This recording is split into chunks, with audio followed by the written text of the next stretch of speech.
next thing we are going to discuss is properties of determinants, property 4. If each determinant of row or a column of a determinant is multiplied by constant k, then its value gets multiplied by k. Now, to understand this property, let us take a determinant. The determinant is equal to a1, a2, a3, b1, b2, b3, c1, c2, c3. Now, k is the constant set they have, and this has to be multiplied with any row or any column. So let us multiply it with the column here. Now a1 of k, k b1, k c1, remaining write as such a2, b2, c2, a3, b3, c3. Now let us find the value of this determinant also and this determinant also. Now first let us write this one.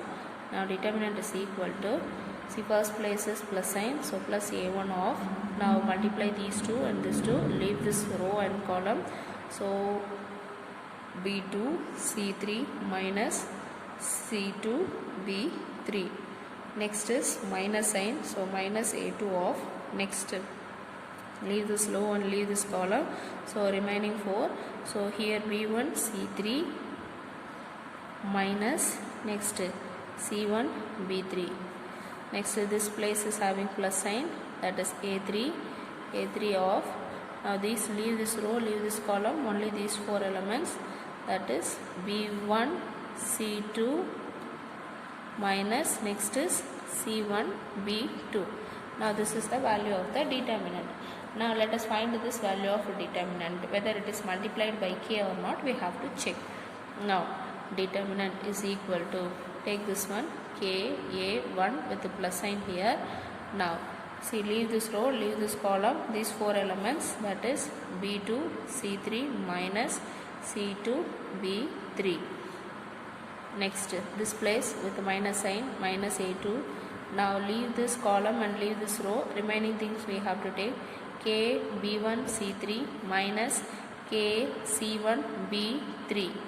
Now plus next a3, here leave this column and leave this row, remaining 4 we have to take k b1 c2 minus k c1 of b2. Now this is equal to k a1 of b2 c3 minus c2 b3. Now from these two terms take a k out, minus k a2 of b1 c3 minus c1 b3, plus from these two terms take k out, k a3 of b1 c2 minus c1 b2. Now from these 3 terms I have k here, so take that out, so remaining is a1 of b2 c3 minus c2 b3. Next minus a2 of b1 c3 minus c1 b3 plus a3 of b1 c2 minus c1 b2. Now see this entire value we have here for this determinant. So this we can write as determinant 1 is equal to k of this determinant, or we can simply say that when a constant is multiplied to any row or any column, then the determinant value also is multiplied by this k. This is the property 4. The next is property 5. If sum or all the elements of a row or column of a determinant are expressed as sum of 2 or more terms, then the determinant can be expressed as the sum of 2 determinants.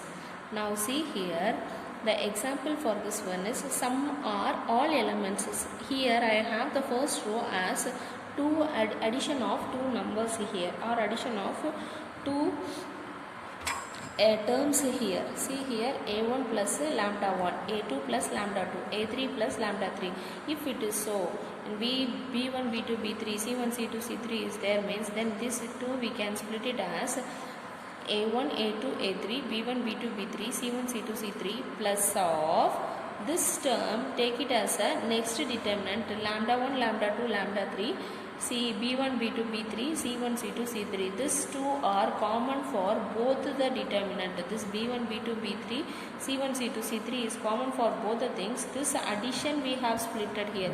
Suppose if I have minus sign means here I can take it as minus lambda 1, minus lambda 2, minus lambda 3.